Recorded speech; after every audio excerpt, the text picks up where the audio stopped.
టాలీవుడ్ యువ హీరోల్లో young tiger కి ఉన్న క్రేజ్ అంతా ఇంత కాదు. ఇంకా చెప్పాలి అంటే ఆయన చేస్తున్న సినిమాల లెక్క కన్నా ఆయన క్రియేట్ చేస్తున్న రికార్డుల లెక్క చాలా ఎక్కువగా కనిపిస్తుంది. విషయంలోకి వెళ్తే ఎన్టీఆర్ మునిపెన్నడూ లేని విధంగా టాలీవుడ్లో తొలిసారి తాను 3 పాత్రలు పోషిస్తున్న విషయం తెలిసిందే. అయితే అదే క్రమంలో ఈ సినిమాపై భారీ అంచనాలే నెలకొన్నాయి. 100 కోట్ల వసూలు సాధించిన జనతా గ్యారేజ్ వంటి బ్లాక్ బస్టర్ తర్వాత వస్తూ ఉండడం, ఈ సినిమాలో ఎన్టీఆర్ ట్రిపుల్ రోల్ చేస్తుండడం, అంతేకాదు ఈ స్టోరీ ఎంపిక కోసం యంగ్ టైగర్ చాలా గ్యాప్ తీసుకోవడం చూస్తూ సినిమా సూపర్ హిట్ అనే చెప్పాలి. అయితే అదే క్రమంలో ఈ సినిమాలో ఎన్టీఆర్ పాత్రలపై ఇండస్ట్రీలో తీవ్రమైన చర్చ జరుగుతుంది.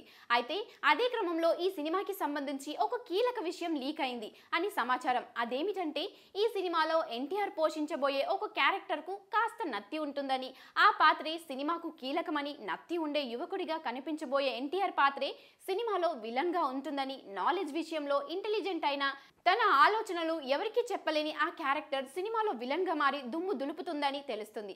అసలే first time NTR negative role చేస్తున్నాడు, మరోపక్క ఫస్ట్ టైం ట్రిపుల్ రోల్ చేస్తున్నాడు. మరి ఇన్ని డిఫరెంట్ వేరియేషన్స్ ఉన్న ఈ సినిమా ఎంతవరకు ఆకట్టుకుంటుందో చూడాలి. Thanks for watching. Please like, share and subscribe. Like and subscribe Eagle Media Works.